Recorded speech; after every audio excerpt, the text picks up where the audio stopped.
Hi, Jody. Okay, so this is a commentary for the Broadening Horizons assignment that was actually due yesterday, but I'm doing it today. So I really appreciate you giving the grace. I know it's been a crazy little bit now, and we're coming to the end. So sometimes, it's hard to keep the brain all there. So yeah, I'm just gonna dive right in. So before I did do my Broadening Horizons was on the American choral presentations that were on demand. So I did choose another one from there. I know last year and previous terms I did do aging voices as well as middle years and senior years choirs. So this time I chose elementary choir. So this one I have never seen. So yeah, I chose inspiration for revitalizing elementary choirs, and the first presentation was by Franklin Willis. A lot of the stuff that I'm about to dive right into, actually, we already talk about at school, which is wonderful. So he really drives the point home on creating a safe space. So his presentation was lots about how do we create a safe space, right? And we talk about this in our classes there at university. So lots of stuff here that we've already gone over. So I got lots of great takeaways. So first one here is must have a safe space within yourself in order to be able to provide that for students. So that was an excellent point that I had to take from that. What does that even mean? Okay, so he takes a quote from Hawley and Steiner, which is from 2005, proposes a safe space is the metaphor of the classroom as a safe space has emerged as a description of a classroom climate that allows students to feel secure enough to take risks, honestly express their views, and share/explore their knowledge, attitudes, and behaviors. Mistakes have to be accepted both from the teacher and the student. So allowing for individual students to show their authentic self within goals and objectives. So, and I wrote a couple of these down. So 4 tips to doing this. Number 1 is establish a connection with the students. Number 2, create a sense of community. Number 3, practicing what we preach. And number 4, honoring students' voice and choice. So number 1, diving right into establishing a connection with the students. He really highlights so many great tips here. Know your students individually and their experiences musically and life experiences. So little things that we can do to get to know them are learning names quickly and correctly, developing an interest in their interests, both within the classroom and outside of the classroom. So not just knowing what do they like in terms of music, but going that little bit of extra to actually get to know the students. Sharing stories with them. So from your own personal experiences, I find that's very personable. I like that. Personally, when I teach private lessons to my students, we always share little stories and how we can relate to what we're doing. I find it just makes things a lot easier. You connect one-on-one with them and you get to know them and they get to know you. So it just kind of builds that connection. Having a sense of humor. No one likes a dead serious person all the time. Got to have a little bit of humor. Attending student events. So going outside to attend maybe other things that they might be a part of in the school community there. Just shows that you care, that you take interest in what their interests are. And posting student work. So within the classroom, the school websites, and social media if permitted. Point number 2, creating a sense of community. So positive discussions and reflections within the classroom, giving daily compliments or shout outs, giving rewards like popcorn and pizza parties, and working together to a common shared goal. Small things teachers can do every day are using students' names often, establishing shared agreements and rules with students, enforcing rules and agreements consistently with the help of students, modeling behaviors of respect, caring, self-control, and fair decision-making. Point number 3, Practicing what we preach. So these are some of the points I gathered from this. Modeling everything. So don't just talk about respect, caring and self-control and fairness. Actually model that. So practice what you preach. Show students that you care. Be mindful of how you talk to students, especially in front of their peers, right? So just being mindful of the kind of language we use towards students and just things like that. Considering students' perspectives, try to put yourself in students' shoes to understand their experiences and to connect with those experiences. And number 4, honor students' voice and choice. So ask for student feedback and use the feedback, right? So allow them to express themselves. This shows that we value their insight and their voices are at the center of the work that we do. We are teaching them. So in a sense, we are serving them, right? So being able to make adjustments that best suit the students is really important and will ultimately help them in their learning. If something's not helping them, then it's like banging your head against a brick wall, right? So we want to do things that are going to help them learn, not go against their learning. Plan consistent opportunities for student choice. Strong teacher-student relationships bolster students' confidence to share their own voices. I really like that one. Building a safe space with our music selections, very important. So some questions we can ask ourselves, and Franklin gives lots of really good things that I was like, oh, I can take this into consideration even when choosing rep for students and how it's going to best serve them. So what musical concepts can we teach with this repertoire is the first question. How can we connect the music to the everyday lives of our students? Put ourselves into the shoes of the students, right? So we're not going to pick something that they're not going to be able to connect to. Otherwise, it's completely pointless. The whole goal of music is to connect to it, right? To connect to it on some level, whether that be emotionally, relating through life experience, spiritually, whatever it is that we are trying to relate to here. Question 3, how will student voice and choice be honored and valued during the learning process? And what do we want students to learn by studying this piece of music? Culture's language must go beyond musical knowledge. So what is the goal? What do we want them to learn, right? It's not just, oh, well, they're learning notes and rhythms. It has to go beyond that. So is it a cultural thing that we're trying to teach them? Is it a new language we're trying to teach them? Is it diction? Like, it has to go a little bit beyond just the basic musical knowledge. Important points to keep in the classroom, to keep the classroom thriving. Increase productivity, improve student experience, and my favorite one, make it fun. So there's so many ways that we can make things fun in the classroom and keep things engaging, because nobody wants to learn music when it's not fun. When it's more fun, they're learning and they're not even realizing that they are getting something from it. So the whole goal is to make it fun, especially for everybody, but especially for the littles. If it's too dry, they're not going to stay engaged.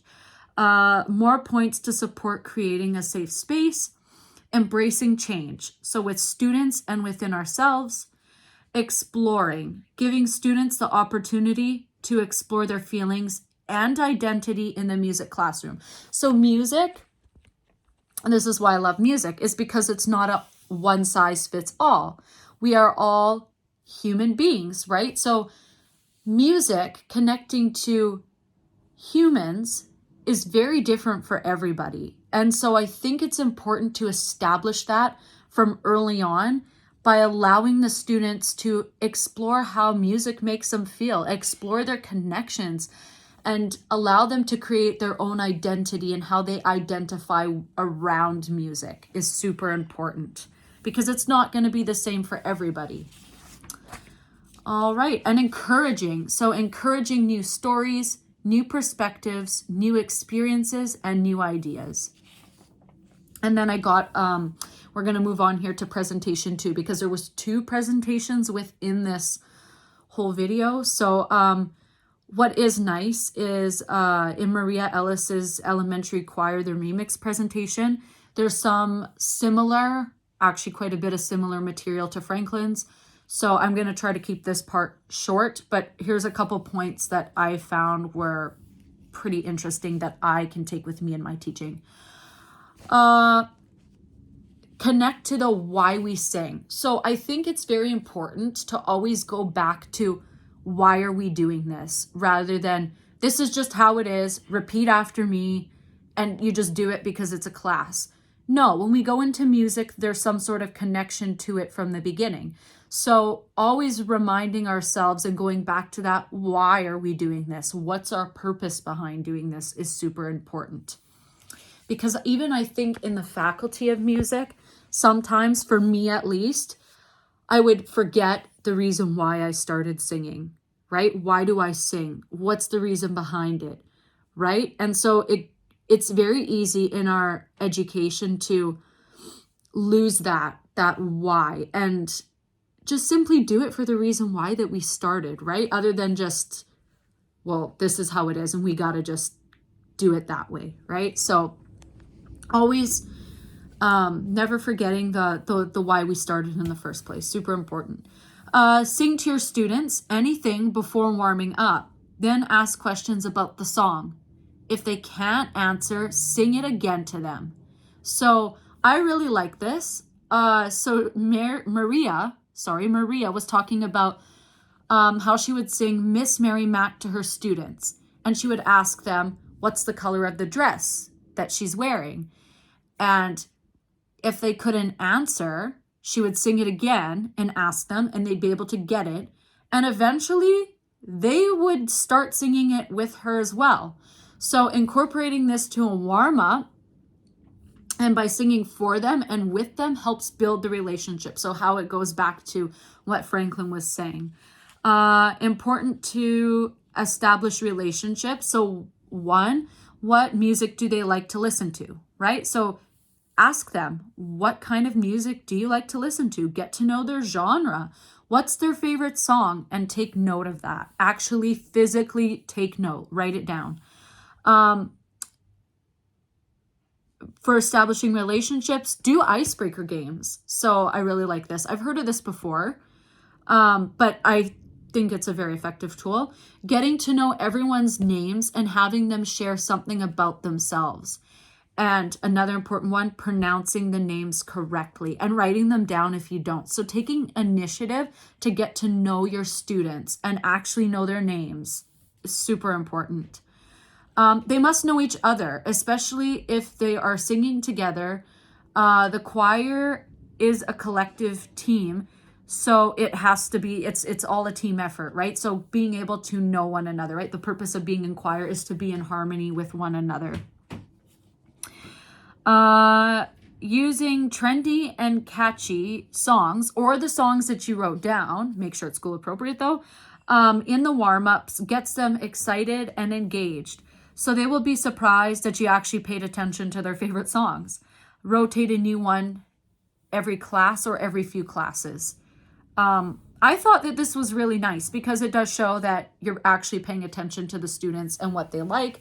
Plus it opens students up to different genres and different styles of music. So I think it's good to introduce students to different genres, different styles, different artists by doing this. And I just think it's nice because it shows them you actually pay attention. Don't put them on the spot. Go around and listen to each student sing while everyone is singing so they don't feel signaled out.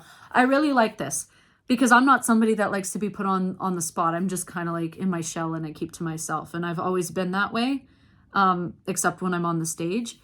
But I really like this because nobody likes to be put on the spot. At least I don't. There's some people that are like maybe love the limelight. That's not me. And so you'd be surprised there's lots of students that are like that.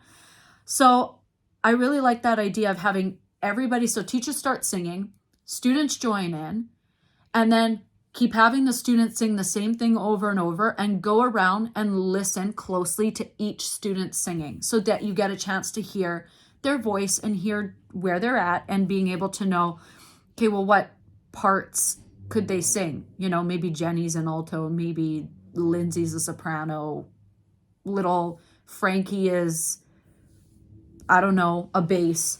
But it just gets you to be able to hear everybody without having them being signaled out. So I thought, hey, that's a really good tip that I can take with me in my teaching as well. Don't make a big deal of voice cracks. I already know this. I never do that because I do teach privately with voice, and I always reassure the students. Usually if that does happen, I get a lot of faces where the students are like, they're a little bit, you know, they didn't expect it, but I reassure them that it's normal, it's going to happen, and we laugh about it. We don't laugh to make fun of the student, but we laugh to just brush it off. It's going to happen. So just maybe making sure that they're reassured of that. That's what I do in my private lessons. So something that I would take with me in my teaching in a school is to just let it be. It's a voice crack. Nobody cares. Allow for mistakes in rehearsal, and that's the point of rehearsals. So yes, we do have to focus on perfecting things in rehearsals, right? And being able to have those goals.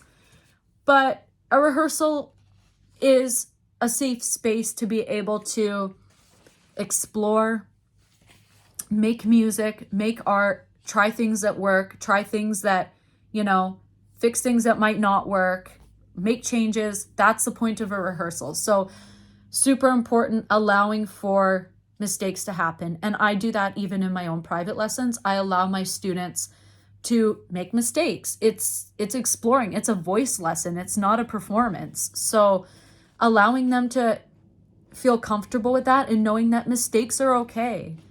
And I just think that is absolutely super important, because if we're always going into lessons frantic, or the kids are coming to the classroom and they're worried about making the next mistake, it's not going to go well, because we need to be relaxed when we're learning music too. It can't just be an uptight environment. Okay, so choosing rep. I'm almost done here. Choosing rep. So 1, play to your strengths. If you aren't sure, do your research. So if I'm a gospel conductor and I want to go out of my comfort zone and do some sort of Latin, whatever, Mexican music, and I have no knowledge in there, then I have to do my research before I'm going to do it. So best to stay within our strengths and things that we know, rather than going to go with something that we haven't really experienced before. Although we can do it, but we have to be smart. So being sure to do our research. Knowing our singers. So don't choose a popular piece if your singers are not ready. So that is up to me as a choral conductor to know whether or not my students are ready. And by ready, I don't mean just ready on terms of musicality, but on vocal ability as well, right? I'm not going to give them something that is going to be so complex for their age, right? It's kind of like, I relate this to a lot of my major practical study stuff as well. When my teacher, Monica, would tell me, well, you're not quite ready to sing that aria. Well, it's not just vocally, right? And musically, but it's also on a level of maturity, if that makes sense, right? So vocal technique, vocal age, maybe even life experiences, right? So relating to music, if we haven't had that, if we're not ready for it, then, right? So all these things to consider, especially when choosing rep and knowing your singers and knowing what they can handle and what they can't. And involving the community, and knowing your audience. So being sure to pick something that is going to be relatable to the audience. Who is your audience, right? When we're programming, we have to think, what's the occasion for? Who's our audience? Picking stuff that's appropriate for the audience, right? Super important. And yeah, that's everything I got. I'm sorry it's so long. I'm going to cut it off here, but lots of really great stuff in that presentation. 2 presentations, I should say, because there was 2.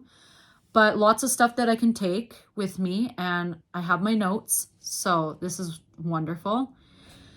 And yeah, all right. Sorry for making that so long.